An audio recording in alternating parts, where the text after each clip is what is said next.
Empty hearts and neon lights. They're playing with my mind. Hey guys, and welcome to day 22 of making videos and having fun on YouTube. I'm Alexander, and on Saturdays we always talk about a book I've recently read or a book I've been really interested in reading. And today we will talk about Outliers by Malcolm Gladwell. Outliers, A Story of Success, #1 national bestseller by Malcolm Gladwell. This book was actually one of my favourite reads last year. It goes over the premise. It starts off with the premise that it examines the reason why certain people become famous. Bill Gates, Kobe Bryant, top hockey players, top soccer players. And is it all skill? Is it all luck? Or what is it? And it starts off debunking the theory that it is all skill and no luck. It looks at hockey players. Why is it that out of 100% of professional hockey players in Canada and the United States, why do 70% of them have their birthdays in January, February and March? That is a statistical outlier. It goes through stats. He's a statistician. He's written a lot of books. This is his second book he's had that I've read. This really examines why people become famous or good at what they do. When it comes to hockey players, the reason people are most likely to be a professional hockey player in January, February, March is because the deadline for playing hockey, whatever year you're in, is January 1. So if you're born on December 31st, I wonder how if I got it around the right way, but yeah, January 1. So kids who are born, you're born on January 21st. If you're born December 21st, you play hockey against everyone born that entire year. So imagine you're doing pickup hockey for like year 4, and you're born in December. You're competing against boys who are born in January. At the age of 30 or 25, that's not a huge difference. The huge difference comes into it from when you're a young player. So you have a coach who's picking people to play in, say, the first 3 years of school on just a junior, on a little league hockey team. And he sees this kid who's 5 years old and 9 months, and he's so much better than the kid who's 5 years old, who was born in September.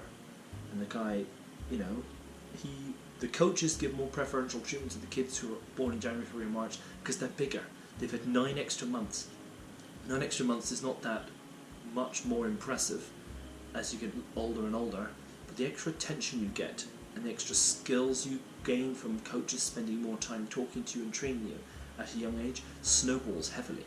Yes, there are some professional hockey players who weren't born in January, February and March, but statistically most of them are, because of the attention given by coaches to players in younger grades, in those ages, in younger grades. He goes through lots of different stories. He does a lot of in-depth analysis into Bill Gates. Why was Bill Gates as famous as he is? What made Bill Gates? The computers were about to break out and become famous, and the computers were about to become the next thing. What made Bill Gates become what he was? Turns out, not only was he really hardworking and really smart, 2 things he had to have, but he had unrestricted access to a top computer lab at MIT that nobody else had.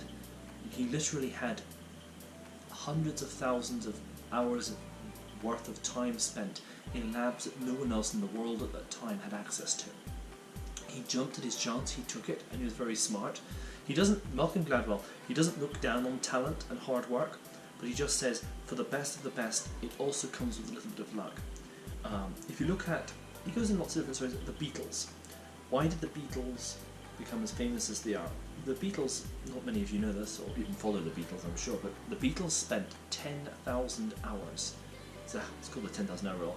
Sometimes it's derived from the Beatles. They played in Germany before they were famous.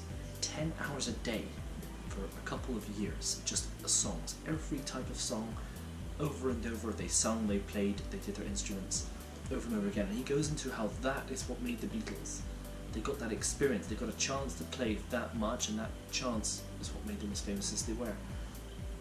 They look at rice paddies and math tests. There's this expression, no one who can rise before dawn 360 days a year fails to make his family rich. So hard work means success, and it is true. If you work hard, you will always be successful. But I think in order to be truly successful, he argues you have to be slightly lucky. And that's not a bad thing.